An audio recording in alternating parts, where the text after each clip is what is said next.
7 hari sebelum perampokan. Melalui gerbang kota, akhirnya Agustus masuk ke Belanti. Umbul-umbul berkibar sepanjang jalan. Lomba-lomba mulai digelar. Tambang ditarik, pohon pinang dipanjat, kartu gaple diempas, mik dites, orkes bertalu-talu, kembang gula, balon, badut, sepeda hias, motor-motor lawas, murid berbaris-baris, drum band, pasar malam, sirkus keliling, balap tong setan. Semakin gencar guru akhir dan murid-muridnya latihan koreografi kolosal itu. 10 calon perampok pun semakin semangat berlatih lari melewati ganggang pasar. Mereka juga berlatih menggunakan senjata yang tak tahu dari mana debut mendapatkannya. Adapun inspektur dan sersan siap mengantisipasi perampokan itu dengan berlatih menembak. 10 kali susu bekas didudukkan berjajar di atas keping papan. Kedua polisi itu mundur dari target hingga jarak 10 meter, kalau tidak 12 meter. Inspektur menaburkan pasir ke udara untuk mengamati arah angin demi menaksir bias peluru. Mereka hompimpang. Inspektur menang sehingga boleh menembak duluan. Melangkah anggun dia ke satu titik yang telah ditentukan, lalu berdiri tegak di situ. Pandangannya tajam menatap sasaran, bahunya santai namun teguh. Kaki kiri di muka, kaki kanan di belakang. Revolver digenggam kedua tangan, napas diatur, pikiran ditenangkan, niat dibersihkan. Pistol adalah perpanjangan raga dan kelanjutan jiwa. Pelatuk hanya ditarik manakala jiwa sudah berkata ya. Detik berikutnya dar der dor, dar der dor, dar der dor, dar der dor. Peluru berdesing-desing dahsyatnya sehingga semburat kawanan burung emprit yang tampak kemudian adalah asap yang mengepul dari moncong revolver mengaburkan pandangan mata. Setelah asap lindap ditiup angin tenggara, tampak jelas 10 kali susu itu masing-masing gemetar ketakutan, tetapi tetap duduk di tempatnya. Sudah saatnya kacamataku ini dikir, sersan, kata inspektur sambil membuka kacamatanya. Siap, kir, komandan. Malam itu bukan main meriahnya pasar malam. Warga Belanti berbondong-bondong menyaksikan sirkus keliling serta aneka rupa hiburan. Gendang dangdut bertalu-talu, lampu berkelap-kelip, mercon meletup-letup, sorakan anak-anak kecil riuh rendah. Sesekali terlontar kembang api ke udara, bunga api berjatuhan disambut sorai-sorai. Seorang penjual balon menambah riuh suasana dengan memencet-mencet balon kecil yang terhubung melalui peluit bambu ke balon besar sehingga menimbulkan bunyi ngit-ngit-ngit macam bunyi kuntilanak. Seram tapi lucu, bocah-bocah tergila-gila melihatnya dan memaksa ayah ibunya untuk dibelikan balon. Penjual balon itu berbaju Hawaii meriah dengan motif bunga-bunga besar ala Manda. Topinya pun besar macam topi koboi. Dia berewokan dan berkacamata coklat. Meski sibuk, dia waspada. Telinganya terpasang dan matanya tak lepas memandang kuartet mul yang sedang bersenda gurau dengan beberapa orang di pojok sana. Salah satu dari mereka membuat jantungnya ngap-ngap. Sersan PRB yang ditarik-tarik anaknya untuk membeli balon akhirnya membeli balon. Inspektur merasa puas dengan samaran dirinya yang dikerjakan istrinya. Bahkan sersannya sendiri tak dapat mengenalinya. Profesional. 1 hari sebelum perampokan. Kapan terakhir inspektur cuti? Demikian pertanyaan dari atasan inspektur saat menerima laporan bahwa dia semakin yakin perampokan bersenjata itu akan terjadi. Alasannya karena orang yang dilihat inspektur bicara dengan mul di pasar malam itu. Inspektur mengamati lagi foto-foto yang dulu diam-diam diambil sersan waktu mereka menyamar menjadi artis hip hop. Tanpa di foto-foto itu orang yang sama berada di dekat mul. Orang itu tak lain penjahat kelas berat penyelundupan senjata yang suka bercokol di dermaga. Bermacam-macam skenario yang selama ini membingungkan inspektur tiba-tiba menjadi jelas. Instingnya mulai berubah menjadi logika dan berbagai kemungkinan hanya mengarah pada satu kepastian, yaitu kuartet mul akan melakukan perampokan. Senjata apinya akan disuplai penjahat kelas berat itu, yang sekaligus akan melancarkan rencana kabur mereka. Maka senjata api akan meletup-letup, peluru akan berdesing-desing, keselamatan publik dan aparat jadi taruhan. Tak ambil tempo, inspektur langsung melapor pada atasannya. Siap, selama 2 tahun ini belum pernah cuti, komandan. Atasan tercenung bertopang dagu. Sebelumnya dia telah mendengar laporan dari berbagai pihak soal sepak terjang ganjil inspektur belakangan ini. Ada yang bilang dia semakin sentimental, serba curiga, selalu cemas, bahkan paranoid. Pasti kegagalannya mengembangkan informasi soal perampokan itu telah membuatnya frustasi sehingga curiga sana-sini tanpa alasan yang jelas. Stres akibat tekanan tugas memang lumrah melanda penegak hukum. Baiklah, Inspektur, bagaimana kalau mulai besok cuti dulu, menyegarkan pikiran, bersantai dulu dengan keluarga. Esok ada pawai, ajaklah keluarga nonton pawai. Dan itu bukan saran, Inspektur, itu perintah. Siap, laksanakan, Komandan. Sore itu Inspektur pulang kerja dengan perasaan hampa. Roda motor bebeknya bergulir pelan, pikirannya melayang-layang. Sepanjang jalan dipadanginya kota Belantik dan penduduknya. Ada yang berlalu lalang, ada yang bersenda gurau, ada yang berjualan di pinggir jalan, ada anak-anak bermain di pekarangan, melompat dan menari-nari, main sepeda, main bola, main balon dan gelembung busa. Ibu-ibu menyiram bunga, orang-orang tua duduk di beranda. Semuanya dilihat Inspektur Abdul Rojali seakan film yang bergerak lambat. Kota dan penduduknya berdenyut bersama denyut nadi para penegak hukumnya, karena mereka telah disumpah jabatan untuk melindungi semua lelaki dan perempuan, semua orang tua dan anak-anak meski nyawa sendiri taruhannya. Namun jangkau tangan Inspektur terbatas untuk merengkuh dan melindungi setiap orang. Langkahnya terbebani batu untuk mencari dan mengejar penjahat sebab selain sersannya yang setia, tak seorang pun percaya padanya. Malam ini Inspektur sulit tidur, berkecamuk macam-macam hal dalam kepalanya. Dipandanginya seragam dinasnya yang tergantung di dinding, topi polisinya, pistol revolver tua inventarisnya, dan foto Shah Rukh Khan di samping seragamnya itu. Meringkuk dia di depan, sepi dan sendiri menghadapi dunia yang tak peduli. Guru akhir pun tercenung malam ini sambil menatap langit-langit. Tak pernah diduganya topeng-topeng monyet itu akan membuatnya percaya lagi pada seni. Terharu dia membayangkan esok akan mempertontonkan karyanya pada khalayak ramai. Itulah karya terbesarnya selama menjadi seniman, masterpiece-nya. Padahal dulu dia sempat menduga dunia telah melupakannya dan dia tak akan mampu menciptakan karya apapun. Dari karyanya esoklah guru ingin melihat dirinya yang baru. Dengan cara itu pula dia ingin dunia melihat dirinya sebagai seorang guru, sebagai seorang seniman. Dipandanginya topeng-topeng kera yang tergantung dan menyeringai-nyeringai seantero dinding kamarnya. Lalu dirasakannya seakan kera-kera itu mau mengatakan sesuatu padanya. Ibu Atikah juga mengalami malam yang panjang sepanjang hari tadi. Kedua putrinya tak henti berkicau bahwa esok mereka akan ikut pawai monyet. Anak-anaknya adalah murid guru akhir. Senang Ibu Atikah mendengarnya, sekaligus getir. Kalau suaminya masih ada, harusnya esok bisa menjadi hari keluarga yang sangat menyenangkan. Adapun 10 pecundang itu yang telah sekian lama mempersiapkan diri untuk merampok, tak terhitung seringnya rapat, tak terbilang banyaknya gelas kopi dan singkong rebus telah disikat, berpuluh-puluh contoh merampok telah ditonton di DVD, berputar-putar berlatih lari hingga masuk ke ganggang pasar. Ketika esok akan beraksi, segera sadar bahwa mereka tak tahu satu hal pun tentang cara merampok bank. Kenyataannya, mereka adalah grup perampok yang paling tak kompak di dunia ini. Sampai H-1 mereka masih tak yakin pada apa yang akan dilakukan. Monkey see, monkey do, itulah rencana mereka. Leadership mereka tak hanya lemah, tetapi tak ada. Koordinasi mereka kacau. Organisasi mereka tak solid. Mereka terus bertengkar, saling tuduh dan histeris akan hal-hal sepele, persis seperti waktu mereka masih sekolah dulu. Di film-film DVD, mereka telah melihat calon perampok melakukan latihan dengan memulasikan rencana mereka untuk tujuan menilai efektivitas setiap tindakan sekaligus menghitung waktu. 10 pecundang tak bisa melakukan latihan itu sebab mereka tak tahu apa yang harus disimulasikan. Yang paling sering mereka lakukan adalah latihan berlari sehingga mereka sendiri bingung apakah mereka mau merampok bank atau mau ikut Porda. Pimpinan mereka, Debut Awaludin, adalah orang idealis tetapi bodoh.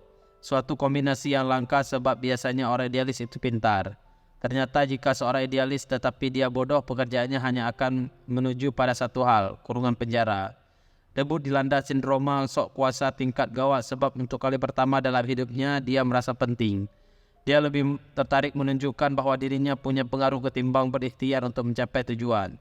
Ide-idenya konyol, tak masuk akal. Menjadi pemimpin dan menjadi pintar adalah hal berbeda. Harusnya mereka belajar itu dari para birokrat. Lebih gawat lagi, segala hal tentang perampokan yang Debut tahu berasal dari bisikan si penghayal handai, pembicara motivasi yang paling tak bermutu yang pernah ada dalam sejarah umat manusia. Seorang penderita penyakit jiwa ilusi kemegahan yang hidupnya adalah novel, tak pernah berpijak pada kenyataan. Esok mau merampok bank, kurang dari 24 jam lagi Baru sekarang mereka paham bahwa perampokan demikian mudah dan seru dilihat di film-film. Namun dalam kenyataan hal itu mustahil bisa dilakukan oleh orang yang tak berjiwa penjahat. Sementara itu pelanggaran yang pernah mereka lakukan hanya menyontek di kelas atau sembunyi-sembunyi nonton dangdut di lapangan kota.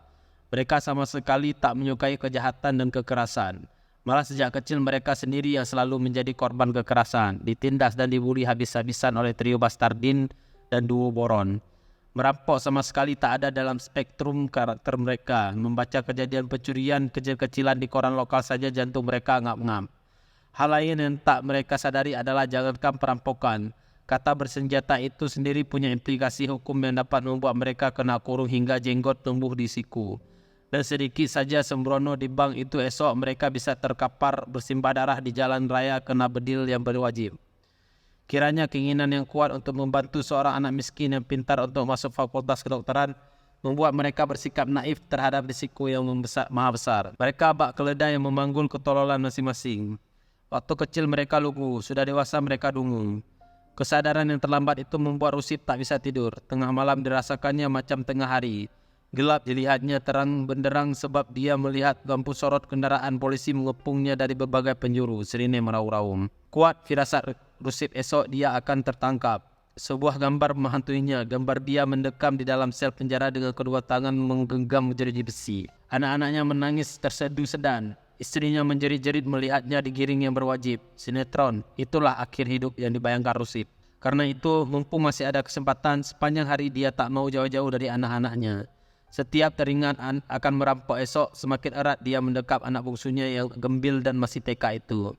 Tak tega melihat wajah anak-anaknya, diraihnya sepeda lalu pontang-panting dia ke pelabuhan. Sampai di sana dilemparkannya sepedanya begitu saja di parkiran. Lalu dia berlari ke pelataran pelabuhan, lalu meloncat ke kapal feri. Mau melarikan diri dia. Namun kemudian meloncat lagi ke pelataran pelabuhan sebab dia terpikir, berbuat jahat saja belum, mengapa melarikan diri? Adapun Sobri, jantungnya ngap-ngap, memikirkan perampokan esok. Kecemasan menjelma menjadi kepala medusa yang setiap ditebasnya tumbuh berlipat ganda kecemasan baru. Sulit dia fokus menyetir mobil tangki septik. Kalau melihat polisi, walaupun hanya patung polisi atau polisi tidur, dia ngeri mendadak, minggir dan menarik napas panjang berkali-kali. Kepada istrinya dia berpesan jika terjadi sesuatu padanya jangan sampai istrinya kawin lagi. Tak rela dia. Maksudnya, abang mau mati? Tanya istrinya. Buatlah surat warisan dulu bang. Senyap, wajah Sobri menimbang-nimbang dengan serius. Tapi kurasa tak perlulah abang membuat surat warisan. Toh tak ada juga uang dan barang yang bisa diwariskan. Lekas Sobri menghirup kopi pahit di depannya. Lalu semakin benci pada wajah hancurnya sebab lantaran ingin operasi plastik wajahnya itulah dia mendaftarkan diri ikut merampok. Sekarang dia menghadapi risiko double. Yakni sudahlah jelek, masuk penjara pula. Bahaya lain adalah melihat wajahnya. Boleh jadi jaksa penuntut umum menjatuhkan hukuman maksimal. Para penegak hukum paling tak suka melihat orang-orang berwajah sangar. Mengapa aku tak pernah terpikir ke sana? Salut mengutuki dirinya sendiri. Honorun demam panas lalu menggigil kedinginan. Diminumi istrinya aspirin 4 biji tak mempan sehingga istrinya menduga dia kena kibas jin lewat. Istrinya tak tahu bahwa suaminya demam akibat serangan panik. Tiba-tiba dia sadar. Jika dia tertangkap merampok, akan menjadi skandal luar biasa di dunia pendidikan karena dia seorang guru. Menyesal dia mengapa waktu itu tak mendukung Dinah yang mau membatalkan rencana merampok itu. Sekarang semua telah terlambat. Rencana merampok ibarat tato gagal yang terlanjur menjalar-jalar di sekujur tubuhnya. Handai miris membayangkan akan menjadi pembicara motivasi pertama di dunia yang ingin menjadi perampok bank.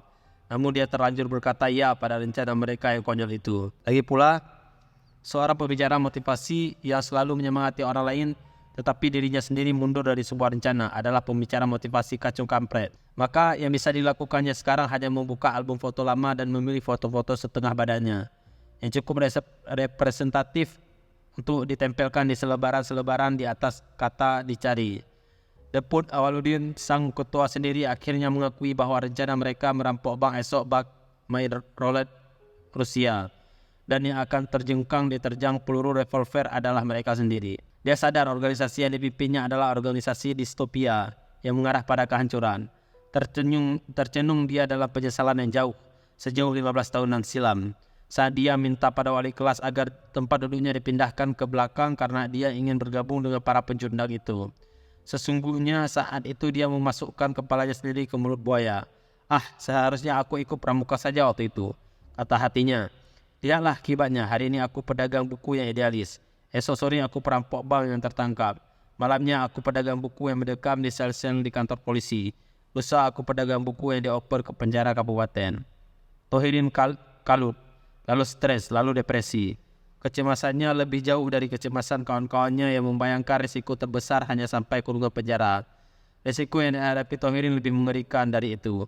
Tak ada pilihan lain, dia harus menulis surat. "Kepada yang terhormat, Bapak Ibu, pimpinan redaksi Koran Tanjung Lantai Express di tempat, perihal permohonan nama inisial. Dengan hormat, pertama-tama terimalah permohonan maaf saya atas format surat yang kurang formal ini. Langsung saja pada pokok persoalan. Nama saya Tohirin, sesuai KTP terlampir. Dengan ini saya beritahukan bahwa kalau tidak esok atau lusa saya akan ditangkap polisi karena merampok. Umpama perampokan itu masuk berita koran, dengan ini saya mohon dengan sesungguhnya dari hati yang terdalam supaya inisial untuk nama saya pakai toh saja, jangan pakai THR. Pertimbangan saya adalah jika inisial saya THR, setiap lebaran jika orang bersenang-senang mendapatkan THR, atau bagi mereka yang marah-marah dan berdemo memperjuangkan THR, semua orang itu akan teringat pada saya serta kejahatan yang pernah dilakukan. Inisial THR itu akan menyebabkan bukan main beratnya beban batin yang harus saya, istri dan anak-anak saya tanggung setiap lebaran tiba. Demikianlah surat saya. Semoga Bapak atau Ibu pimpinan redaksi terketuk hatinya untuk mempertimbangkan permohonan saya. Sebelum dan sesudahnya saya haturkan ribuan terima kasih. Hormat saya. Tohirin, lampiran 1, fotokopi KTP, tebusan menyusul sesuai perkembangan surat menyurat. Surat itu beserta selembaran fotokopi KTP dimasukkan Tohirin ke amplop. Ditulisnya alamat pengirim surat, Lisko Dariah. Istrinya tergopoh-gopoh datang. "Kalau esok aku tak pulang sampai pukul 8 malam, usah ambil tempo, kau engkol motor tu. Kau bawa surat ini ke kantor Koran Tanjung Lantai Express. Kau tahu tempatnya kan?" "Ojeh bang." Surat itu diletakkan Tohirin di atas meja ruang tamu. Lihe dan Junilah mengalihkan kecemasan mereka dengan cara berjalan-jalan di pasar seakan itulah untuk kali terakhir mereka melihat pasar. Mereka membeli baju lalu ke salon untuk keperluan merampok bank esok. Mereka membersihkan wajah, mengecat kuku dan memotong rambut gaya sekarang. Dari pagi hingga malam kedua sahabat karib itu selalu bersama, tak terpisahkan. Malamnya mereka berbaring dengan mengenakan baju baru itu, saling menatap wajah. Mereka tak menunjukkannya, namun sesungguhnya mereka gemetar ketakutan akan ditangkap polisi esok, lalu dijebloskan ke dalam kurungan. "Bagaimana kalau kita tertangkap esok, he?" tanya Junilah. Lihe diam saja, cemas matanya. "Sudah berapa lama kita berkawan, Junilah?" 20 tahun, he. "Kalau kita tertangkap esok, di foto wartawan, di foto orang-orang, paling tidak kita pakai baju baru, Jun." Dina duduk sendiri di ayunan yang tergantung di pohon nangka di pekarangan rumahnya sambil mendekap surat yang menyatakan putri sulungnya, Aini, diterima di Fakultas Kedokteran Universitas Negeri itu. Sedih dia teringat dulu membuat ayunan itu atas permintaan Aini waktu dia masih kelas 3 SD saat ayahnya baru saja meninggal. Tak pernah dibayangkannya putri kecil itu yang dibesarkannya di rumah petak kontrakan yang sempit, yang harus menyingkirkan barang-barang dagangan mainan anak-anak agar dapat menemukan sedikit tempat untuk belajar dan untuk tidur, telah tumbuh menjadi anak yang pendiam tetapi luar biasa cerdas. Bangga sekaligus terenyuh Dinah membaca surat itu. Dia merasa seharusnya anak secerdas itu tak punya orang tua yang miskin sepertinya, sehingga anak itu mendapat kesempatan yang lebih baik. Berjatuhan air mata Dinah di atas surat itu. Melihat rencana yang ada, Dinah tahu hampir mustahil esok dia bisa lolos dari kejaran polisi. Namun dia tetap akan bergabung dengan kawan-kawannya untuk merampok bank itu. Karena dia tak punya cara lain agar anaknya bisa kuliah. Karena dia adalah seorang ibu yang akan menutup mata untuk melalui kobaran api demi menolong anaknya. Sudah terlalu banyak kegagalan dalam hidupnya. Dinah tak mau anaknya gagal seperti dirinya. Dia siap meski harus masuk penjara 1000 tahun sekalipun asal anaknya bisa kuliah di Fakultas Kedokteran itu.